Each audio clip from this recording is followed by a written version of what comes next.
This is C-SPAN's Afterwards podcast. This week, Cindy McCain discusses family, country, and her life with her late husband, Republican Senator John McCain of Arizona. She's interviewed by Joseph Lieberman, former U.S. Senator and year 2000 Democratic Vice Presidential nominee. Welcome, everybody. It's a great pleasure for me to have been asked to have this conversation with Cindy McCain about her new book, Stronger. And I must, full disclosure, I am not a dispassionate, neutral interviewer. The friendship of John and Cindy McCain for my wife Hadass and me is really one of the blessings of our life. So that has to be said. But I love this book. I actually read it. We used to have a joke on Capitol Hill: before a member of Congress publishes a book, he or she has to read it.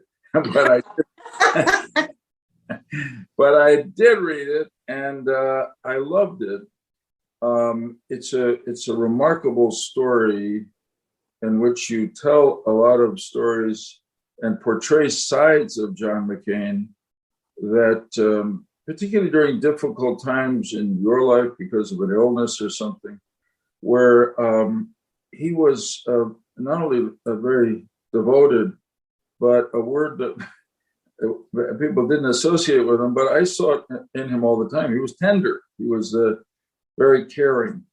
We also see a lot of examples of his extraordinary tenacity, principle, courage, and humor.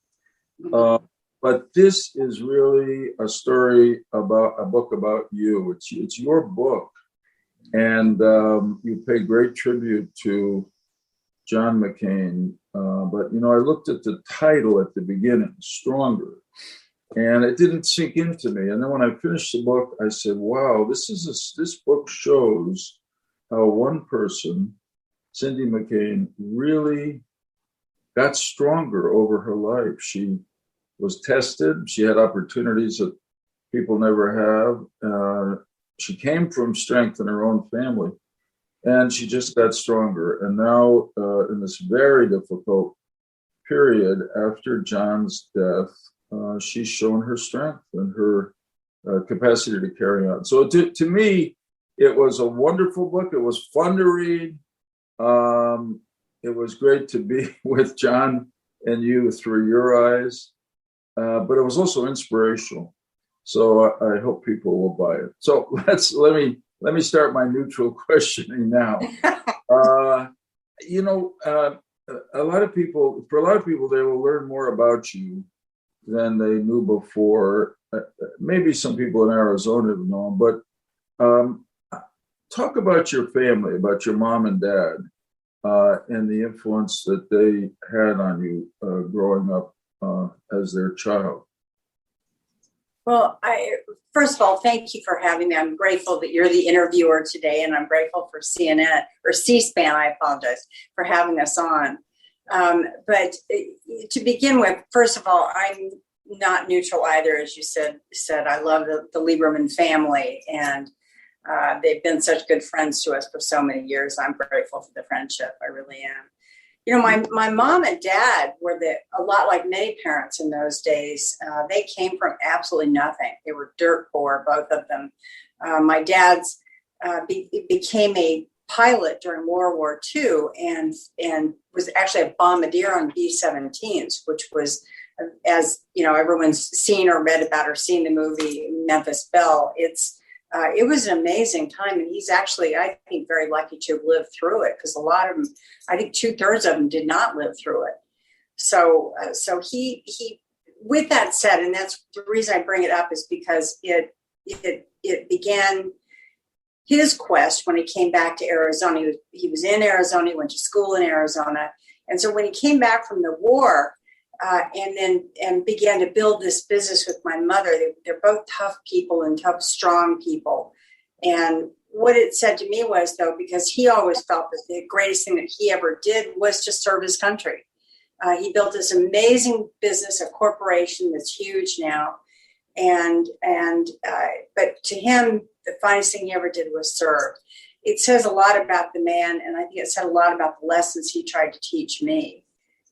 My mother was also, she's a Southern Belle, and my dad brought her to Arizona in the 40s, which is probably pretty terrifying when she got off the train. Sure. But they were both very, very, not just tough people, that's an understatement actually, but very strong and very thoughtful in how they lived, which was lovely. Sounds great. Am I right? I know I am, but you were an only child? Mm-hmm. I am an only child. So do you have any reflections on that? Was it good? Was it tough? Well, at the time, I didn't know any different, but I look at it now. I had friends. Obviously, I had no complaints in my life with my parents at all. But I knew that when I got married, I wanted a lot of kids. I loved the commotion. I loved everything about that, not just the kids themselves, but everything that surrounds a large family. And I remember my mother coming into the kitchen of our house, and there's 4 of them, and it's complete chaos. And she would just stand up against the wall and say, "I don't know how you do this. I don't know how you do this." And she was a mother of one, and I think that was what she wanted. And she had a very shy daughter, so that I was very quiet at home, so I didn't make much noise or chaos. Yeah, I'm laughing at that story particularly because our youngest child, Hani, Mm-hmm. she would have 5 little boys, 1 to 10. Oh, boys! Oh, God. And when we go there, we say to her exactly that. I don't know how you do it. We're glad to be the grandparents. We go, we leave, we come back. They're, great little boys. I was thinking as you were talking about your father and the way he started that business. You mentioned, I didn't know you and John when he first ran for office in Arizona, but apparently the media or the opponents attacked you as a beer heiress, like one of the royalty families. And this was a business your dad, who had nothing really, started, and based on his own ability and drive, he built it in. So what it is. My parents, like the stories that so many people of that day, as you know, my parents scraped together $10,000. They sold everything they had. They borrowed money. They, all the things, everything that you do to try to scrape by the money. And the guy that was selling, he sold the line to my dad, which was Anheuser-Busch. Said, "I don't want this thing. It'll never go anywhere." And so sold it to my dad for $10,000. And the rest is history. Yeah. It's a great story. I don't want to digress too much, but on one of our trips with John and Lindsey Graham, the 3 amigos, as General David Reyes called us, we were joking about the fact that Lindsey's father owned a saloon and I think a liquor store together in Carolina. My dad owned a liquor store, although in Connecticut they dressed it up and called it a package store. There you go. Yeah. To John, it's a good thing you married Cindy, because in your own background, you have no connection with the business. So with the business, I know. I know. And the story about the initial investment, my dad worked in a factory because it was the Depression when he met my mother. 2 of her brothers-in-law were in liquor stores, so they encouraged him to go into the business. And the family said, this was the 30s. He had to be $25 a week before they would let him marry my mother. So this was actually a great incentive system. But the same thing, he'd buy a case of beer, a case of liquor, he'd sell them, then buy 2 cases, and yeah, exactly. It ended up being successful, and he sent It's a great story. It's a great American story. Is what it is. It's truly only in America kind of thing. Yeah. Amen. Okay, so let's jump forward a little bit. And I love the story, which you tell, but a lot of people watching probably don't know about how you met John McCain. Yeah. I had reached a point in my life, I'd finished graduate school and was teaching. I was teaching special ed. And I really kind of had enough of dating and, all these losers from college and, all this kind of stuff. I just didn't want to, I was tired of it, and I didn't really like who I'd met. And anyway, so I had decided I wasn't going to date. I wasn't going to get married. That was it. Just done. Going to figure out something else here. And literally like 2 months later, I'm with my parents. We were in Hawaii on spring break because I was teaching. And we were invited to a party that was being held by SINCPAC, the SINCPAC Admiral. Though my dad knew the Admiral. And we were invited to go. And I saw this guy across the room that was in dress whites and thought, oh no. And evidently from what Jill Biden describes, he said the same thing about me. So because Jill was with John, Jill was standing there with John when he saw me.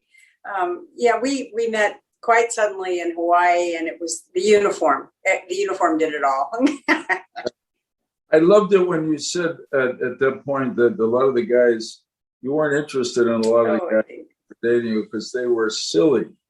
They weren't serious. And they were very silly. Yeah. They were frat guys, kind of. I mean, I just was not interested. And John was, among other things, not only, I didn't know anything about him. I didn't know who he was. Right. But this it was after he had been a POW. Yeah, he was home from being a POW. But he was so interesting to talk to because he was so smart, and he was well read, and he was someone like, to me, it was like, oh, I really can talk about things with this gentleman that are really important things. And he was so fascinating that it was just, I went back on my word. I married him. Well, great. It was great for him. And I think for you too. Tell me about when you dated, or I guess early in your marriage, did he talk to you about hoping to go into a public service at some point in politics? When I met him and married him, he was a captain in the Navy. And so we had assumed that he would go on to a command of some kind, hopefully make admiral, those kinds of things. And kind of that was where my head was. I assumed I had married a naval officer, and that was where it was. And of course, fitness reports and everything else come out, and he was unable to command because of his injuries in Vietnam. So he decided to get out. And that was when, so it was about a year after we'd gotten married. That was when he thought, I may want to do this. Now, how do we go about this? And of course, I said, we're going home to Arizona. I didn't give him an opportunity to choose any place else. And so we went home, and that's where it began. I mean, he literally, much like my dad with his business, John did with a campaign, he started from nothing and clawed his way. That's a great comparison. Also, John didn't really have a settled home because his family had moved around. Much of course, when he was in the military. Right. He moved around, and as he famously said when they challenged him in Arizona that he was a carpetbagger, he said, he was part of a military family, Navy family, moved around. Probably the place he lived longest was in the Hanoi Hilton, which really shut them up pretty quick. Shut up the opponents for sure. So I think it was as comfortable for him, obviously because it was your home, to go back to Arizona and run from there. So he first got elected to the House of Representatives. There was a seat, and you made an interesting decision, which I think either at that point or a little bit later, you say in your own way, you were as sort of independent-minded and unconventional as John, in the sense that while a lot of the spouses, and they were mostly wives, obviously then, the male members of Congress were living in Washington, you decided to be in Arizona. So why don't you tell us about that decision and how you made it and how it worked out? Well, when John first ran, we had no children for the House. During that time frame, and when he was running for the second term, we had Megan, and both of us knew that what little experience I had in Washington, but he had much more than I did, because he'd worked here. He knew this was not a good place to raise a family doing what we would be doing, and which at that point he was in the House of Representatives. And we both wanted our kids were priorities. And so we made the decision that I would stay out west and that he would come home every weekend. And that's exactly what he did. The only time he ever missed coming home while the kids were growing up was to perhaps go on a trip or something. But it was very minimal. He was always home. And I don't think the kids ever felt like he had neglected them or anything like that. Because I staged it like your dad's deployed. That was how I put it, in Washington. And he's serving his country. You'll see him, Yeah. So it was actually the best move we ever made, because our kids all came out normal, and they're all great kids, all different, very diverse, and we're very fortunate to have a great family. Well, you are fortunate, but you helped to make it happen, and you do have great kids, and it was very clear to me always how devoted they were to you and John, and how grateful they were, because you were always there, but John made them feel that he was there too. And I know when we traveled together a lot, he'd part of the time, he'd call you, of course, but he'd also call the kids. Yeah. Oh, yeah. Yeah. Absolutely. It was on that. All around. The cell phone, it wasn't much of an emailer, John McCain. No, he never. No. The cell phone was invented for him. Really. Yeah, He was. He did a lot. So great kids, and they carry on now, each in their own way. They do. They carry on. What you and John taught them. So in 1986, I believe, Barry Goldwater, the famous, great Barry Goldwater, decides not to run again, and John decides to seek that seat, and he won. And you go to Washington. I was really, maybe John told me this story once, but I must have forgotten it, or maybe he didn't, which is that the first couple in Congress, in the Senate, to invite you to their home was Joe and Jill Biden. Yes. Why don't you talk about that a little bit? Yeah, that was actually in the House, because John had traveled with Joe on certain trips, as you know, he was Navy liaison.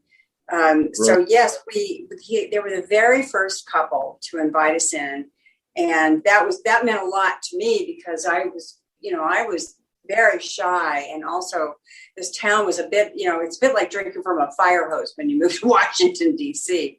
So for me, it was such a steep learning curve, and I was grateful for their friendship, and they were very nice and very kind to me, and it was the kind of thing you never forget, because you become great friends. As you know, this town is a company town, and it's important, I think, to not only make friends, but to keep friends, especially in the same body that you're working in. Because I know you know, but hopefully our readers will figure out the Senate family, which is how I always considered it. It's a very close-knit family. And so to be able to not just have them as friends, but you all and others through the years has just been such a blessing for us, and for me especially. Yeah, that's such an important point. I sometimes would say that to people. Two things. One is, beneath all the headlines and the great debates and everything, in one way, the Senate is 100 people going to work in the same place every day. And the extent to which you get on with your colleagues, they like you, they trust you, really affects how successful you can be as a senator. In the old days, as you well know, maybe a little bit was still existing when you arrived in the mid-'80s, but it sure changed. Members of Congress would stay there pretty much in May or June, and they'd have a lot of to socialize, spend with each other. That changed. So, and that was something else. Maybe this is jumping ahead a little bit, Cindy, but you comment in the book some about the way in which Washington and relations among members of Congress, Senate particularly, changed over the many years that John was a member? I think it would be interesting for people.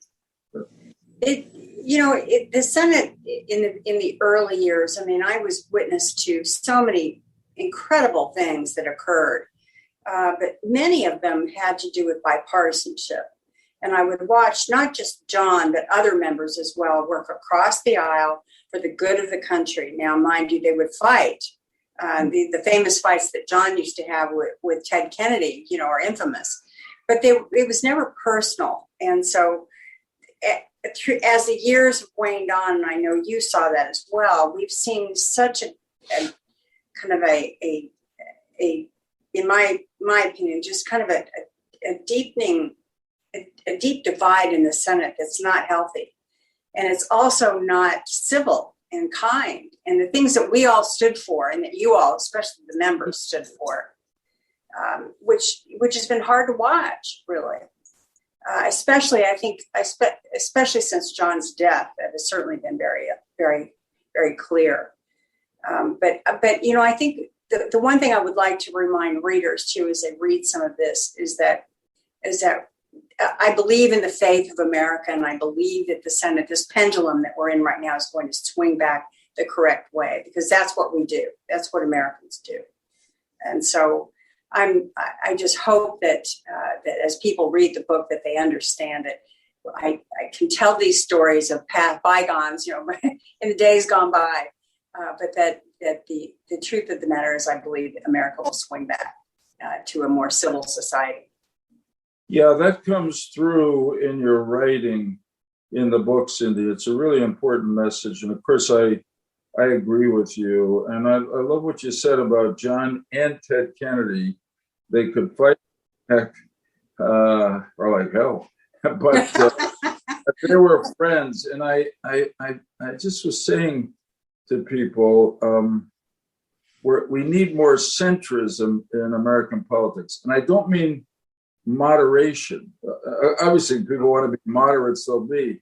But when I say centrist, I mean somebody, Democrat, Republican, left, right.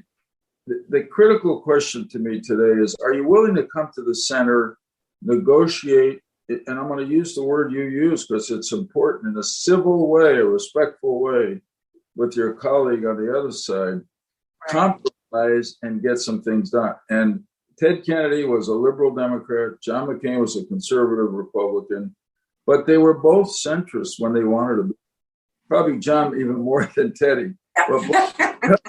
But both of them, and Kennedy was really amazing in this. When he wanted to come to the center and get something done, and it started a lot with the people on his committee, whether it was Orrin Hatch or Mike Enzi or Judd Gregg, all conservative Republicans. He would figure it out, and they'd negotiate, compromise, and get some big things done. Yeah. That made me feel a little bit better, even though no side got 100% of what they wanted. So John was wonderful at that. I mean, that's part of how we developed our friendship. It started, I think we first sort of met each other, knew each other, worked together during the debate over the Gulf War of 1991, President Bush. And it broke too much party lines, but a group of us, Republicans and Democrats, worked together. And then, I mean, a story that I tell people about John, and I'll do this real quickly, after his 2000 presidential campaign, he stopped me on the floor, which is where a lot of the time we talked. And he said, during my presidential campaign, people asked me about climate change. And I just realized that I wasn't giving a good answer because I don't know much about the subject. And I know you've been interested in this. Maybe we can work together on it. Well, we worked together, our staffs did, and we put out a good climate change bill, 3 sessions in a row that we didn't get 60 votes, but we got about 55 or 56, and very soon they'll come back. But that was John. Okay, let's go. Let's go back, and I want to be a little more personal now. You were very personal in this book about challenges you had along the way. I mean, just as human nature, the way it is in a life, you had some health problems, you had knee, you had back surgery, etc., hysterectomy. But really, what I think took a lot of courage for you was to talk, as you have before, but talk very clearly in this book about a period of time where you were addicted to opioids, and how you ultimately broke away from it. Really remarkable, to use a colloquial term, cold turkey in a way. But as you look, this I think is the reason I admire you, Cindy, for telling that story, which you don't have to, is that it's probably going to be and has been very helpful to people.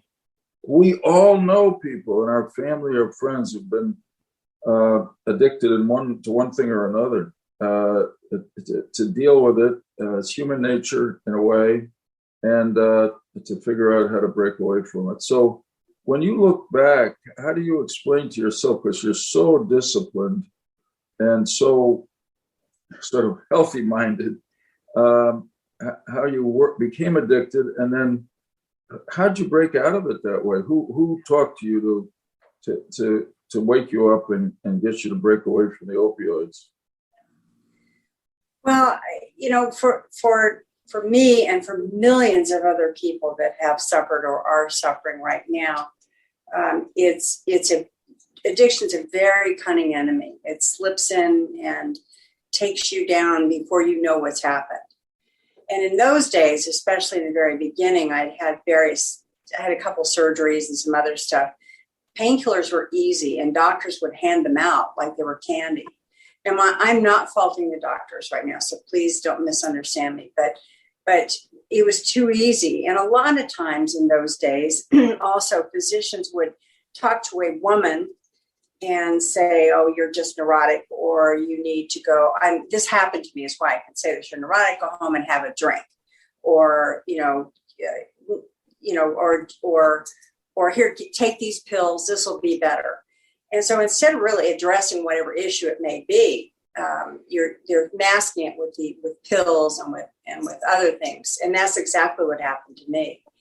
And before I knew it, I was completely down the spiral and right in the middle of it. But with that, there was a complication, and this is, to me, is very unique. Others, it's not, but it is certainly in their own lives, because shame is a large part of this. Because when you are addicted to something like this, and you know it's wrong, you know you're sick, you know you've got to stop, being shamed for it is the worst thing you can do to someone who's suffering.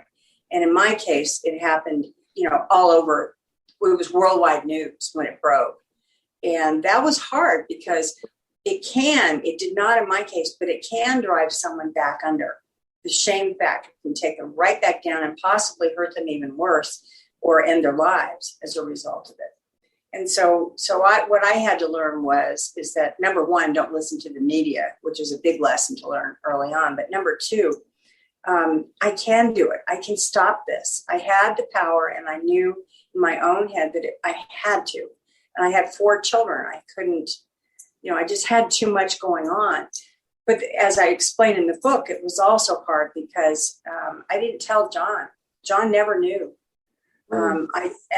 Please don't anyone ever think that John was somehow inattentive or didn't care or anything. That's not the case.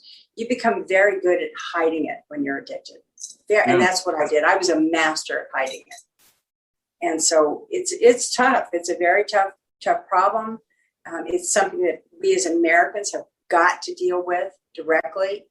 And more importantly, women's health is what this is about, and making sure that women are perceived and talked to and dealt with from a medical standpoint in an adult fashion that's helpful to them, and not, go home and have a drink kind of thing.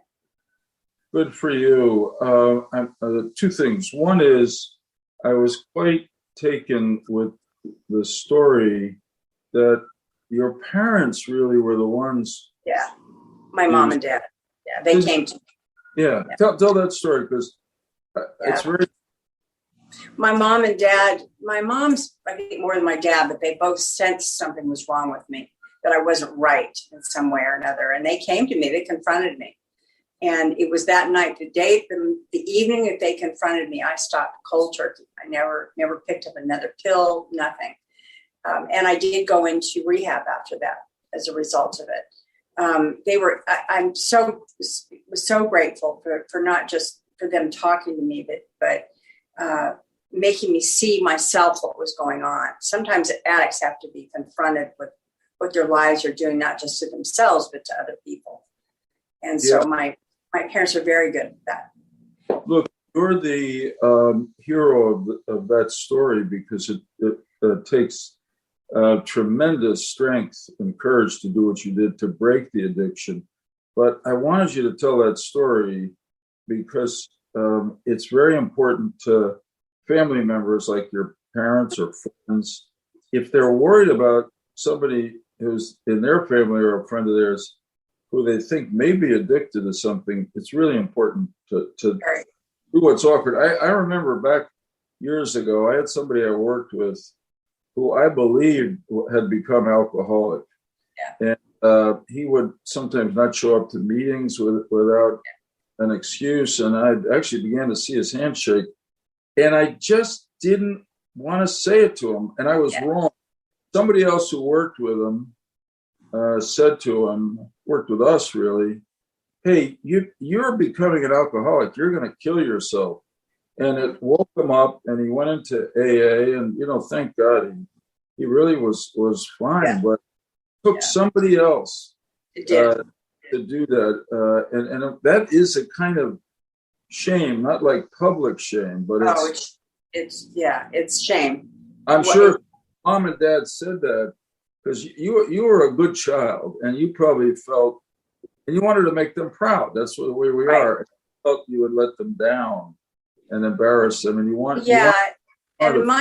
in my case too, excuse me for interrupting, but in my case especially, I wanted to, because I was being told through the media, in books, society in general, that as a wife you had to be perfect.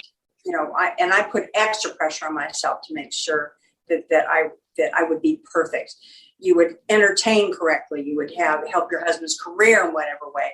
You've got your kids. They have to be perfectly groomed. All the things that a wife and a mother and a woman puts on herself. And that was all part of this. It was all me trying to be perfect instead of realizing that no one's perfect. Yeah. No one's perfect. Well, those are powerful words. Yeah. And really, really important to people who hear them or read them in the book. I was quite touched when you described John's reaction, both when he found out when you told him about the opioid addiction, also later on you suffered a stroke. And those are, when I used the word tender at the outset, also loyal and devoted. It completes a picture of John McCain that people who watched him publicly probably couldn't fill it. They didn't see that. About that a little bit, because it's really what you did was for his memory. Well, John was the kind of guy that, like you said, his outward persona was strong and tough, and he's the guy that's gonna help us win, or whatever the issue may be. And he was a wonderful husband. And in those moments where I felt like I had totally let him down, and that I was just going to, I would just, in the deepest, darkest part of my life at that point, John was not only tender, but he was, we're going to do this together. We're a team. We're going to fix this in whatever way it was. And that's indeed what he did. He never left my side. And so for me to the realization that it was okay to bother him. Does that make sense? I mean, he was a sitting U.S. senator, and I didn't want to bother him. And that's the way wrong thing to do. Of course I should bother him. He was my husband. But I had wrapped up in this perfection, in this persona of not letting him see what was really going on. Yeah. It's a great story, and it ended happily. It did. He rose to the challenge, thank God. So let's talk about another sillier side of McCain's life. He loved to tell jokes. and you and I both know, and we look at each other sort of as fellow sufferers. When John had a joke that worked, he told it over and over. And over. So just asking you if you had some favorites of his that. Oh, I loved his Irish joke, the Irish twins. I love all that stuff. He was so funny and so good. I know you remember the press made a T-shirt during the '08 race that had all these jokes on the back of it. I mean, that was the funniest thing I'd ever seen, quite frankly, because they knew him like we did too. So John was so good at using humor and believing in humor. I mean, of all people who had the right to just simply be grumpy at the world, he wasn't, and right. he was someone with great strength and great humility as a result of it. And the humor came into this. I believe during the POW years, I think humor became an even stronger influence on him. And as it could be a tough time, and he'll pop in with some joke or something, and just bam, everything's better again. I know. He did that beautifully. So it's interesting what you just said about the POW years. I bet you're right, because the one time I went to Hanoi with him, as we landed, and he was looking out the airplane window, he seemed to be deep in thought. And then he said to me, I want to prepare you. If they recognize me on the street, there's going to be an unusual reaction. Oh, yeah. Sure enough, here we are at the Hanoi Hilton, now a museum. And there's a group of college students, Vietnamese, and they recognize him, and they start to chant, McCain, McCain, McCain. Mm-hmm. And they want photographs and autographs. Oh. So after they left, we got in the car to go to our next stop, and I said, what the hell was that? So he said, well, there's two reasons. One is that they think, because they've been told, that I was treated a lot better here as a prisoner of war than I really was. And I'm sure that was true. The second was that he, with John Kerry, became the leaders in the effort that ended up in law and diplomatic relations to essentially reconcile America's relations with Vietnam. And they remembered it. And of course, he had jokes too. And everybody always called him a hero, except for a few strange people who we won't mention who went on to be president. But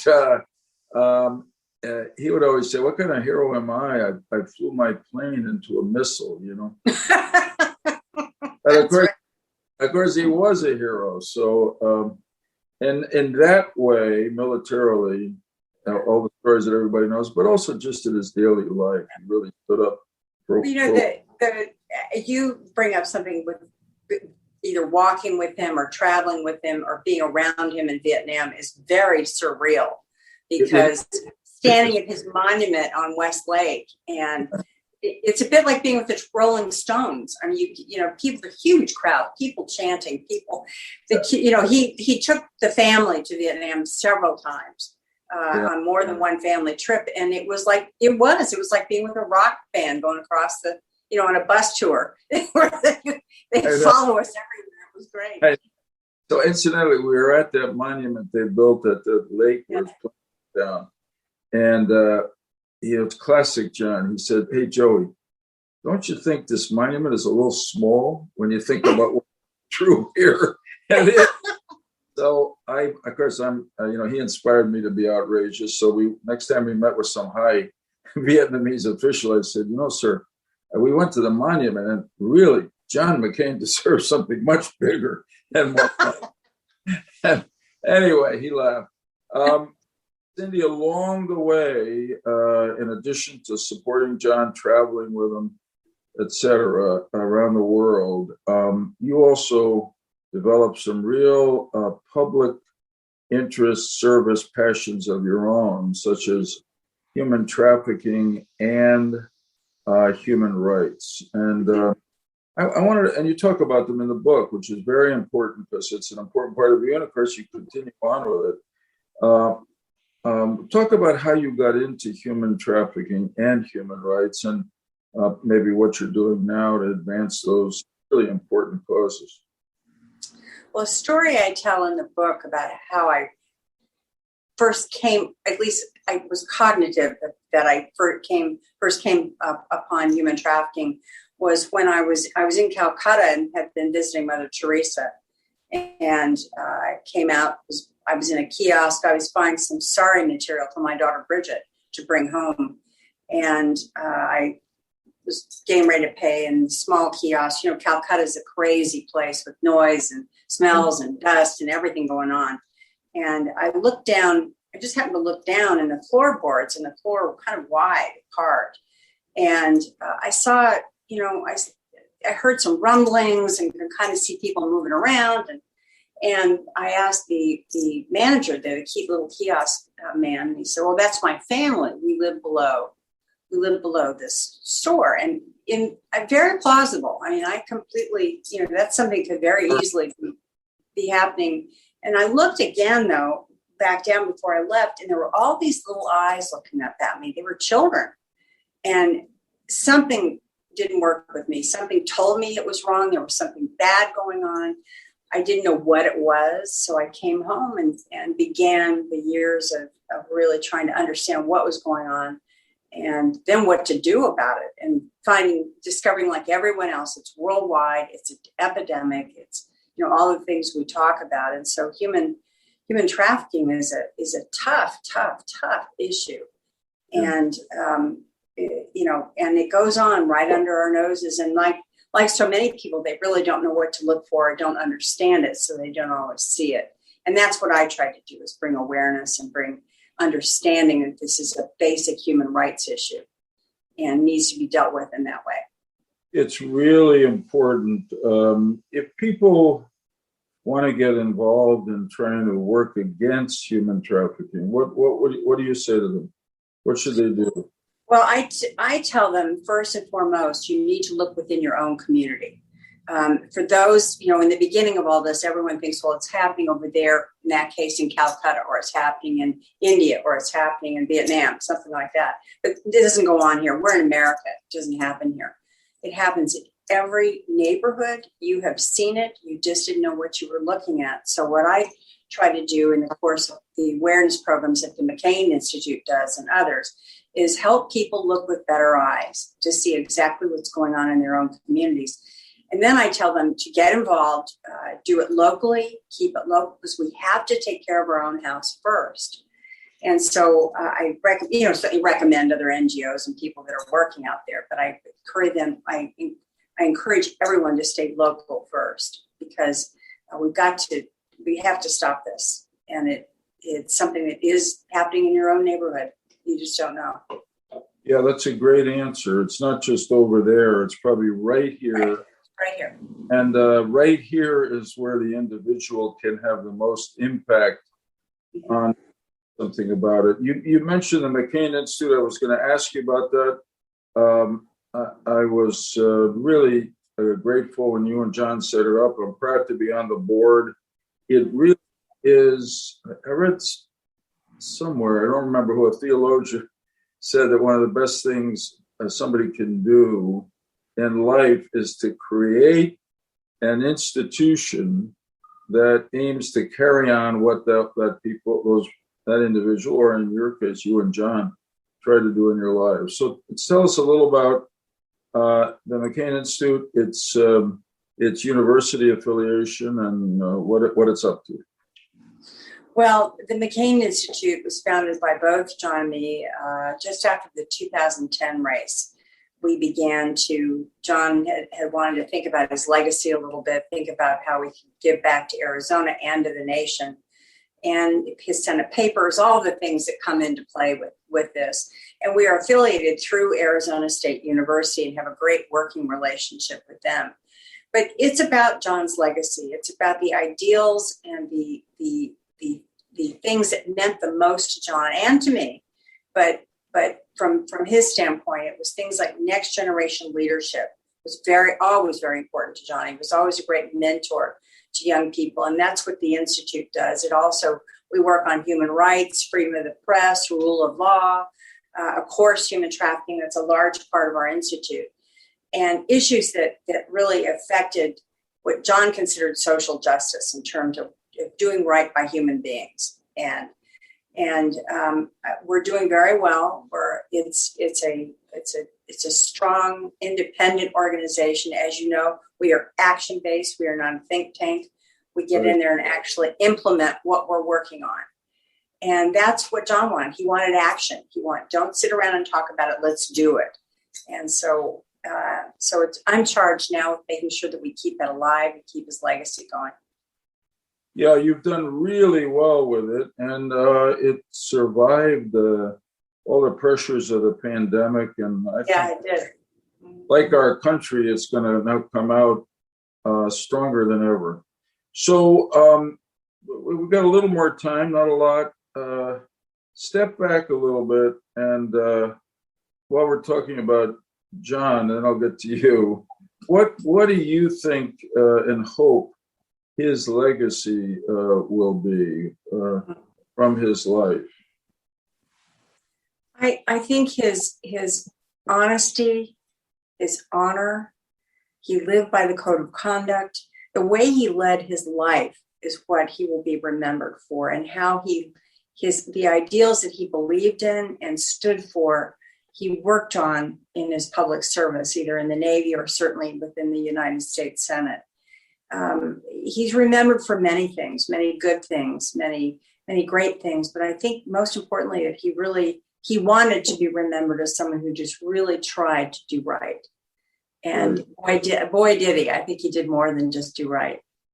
He did. He was right at the middle of so many important things. I was thinking the other day about, there's talk now about having an independent, nonpartisan commission to investigate the events at the Capitol on January 6th. And I'll never forget, after 9/11, it was very similar. Obviously, it was a different kind of attack on America, but many more lives lost, of course. But in Washington, the administration was talking about doing its own investigation. Congress was beginning to break on party lines to do investigation. John and I happened to be in the green room at Beat the Press, NBC studios out on Nebraska Avenue in Washington one Sunday morning, going on with Tim Russert. And we talked, we both had the same feeling. And he said, this is the man of action. That's why it made me think about it. Hey, why don't we put in a bill to create an independent, nonpartisan commission? Yeah. That's a great idea. And our staff drafted up. A week or two later, we put it in. It became the 9/11 Commission, which it took a while to get it passed. The administration thought we were trying to make them look bad. But when they finally realized that we weren't, they adopted it. Governor McCain and Congressman did a great job, nonpartisan. And most of its recommendations were adopted. Part of the reason, I think, why we haven't been hit again like we were on 9/11. But anyway, that was John. Action. And that's you. I was just telling somebody a story. I'm wandering quickly. After we finally adopted the 9/11 Commission, the Senate basically had gone into that last week when most people have gone home, and a few people hang around, make speeches on the floor. John and I were involved in a colloquy of some kind on the floor on some subject, but you still can pass things, but it has to have agreement by everybody in the House and the Senate, because most people have gone home. So our staffs come over and tell John and me that Denny Hastert or somebody in the House Republican leadership was holding up funding for the 9/11 Commission investigation. So, John, how he got I'm going to take care of this. Come with me, Joey. Go to the Republican cloakroom. He's asked the clerk to get Hastert. I'm going to clean this a little bit. He said, Denny, I understand you're holding up the bill to fund the 9/11 Commission. And I just want you to know and remind you, you got a lot of bills the House is going to send over to the Senate that will only pass if nobody objects. And I want you to know that Joe Lieberman and I are going to be on the floor 24 hours a day. And unless you pass that funding bill, we're going to object, one of us, to every blank. He hung up the phone. I said, I said, all I could do was give the guy a hug and laugh like hell. And 30 minutes, Hastert passed the funding bill in the House. Funding bill. The White House, and John and I went home. So that was great. Okay, let's go back to this book, Stronger, because it's your book. As I said at the beginning, it's about you. When you first met John, you say at some point, you wondered how could he be interested in you, with all he had done and all that. Yeah. And of course, go on. It's very clear how he was interested in you. It also becomes quite clear, and I can tell you, because I spent so much time with him, how not only how much he loved you, but how dependent he was on you, which came out in a raw kind of uncovered way in his final months, year of illness, and which were so important to him. So, but this is in some ways, it's about John, but it's really a woman's book too, and it's a story of one really strong, great woman who got stronger as her life was going on. But in some ways, I'm answering my question. It may not be right. What do you hope people take away from reading your book, Stronger? Well, I hope that people see that I'm a very normal person. I mean, I didn't, just because I was married to a very famous man that did great work, that I suffered from the same issues that everyone else does. I was imperfect in many ways, but the discovery as you grow and get older, but the discovery that you are imperfect and that you can make mistakes, that it's okay to make mistakes and learn from them, and all those kinds of things are really what this is about. So I'm hoping that people can take away from this that you've made mistakes. Just keep trying, keep going. There's lots of people around that make mistakes and press on and do all the work that they need to do, and that's okay.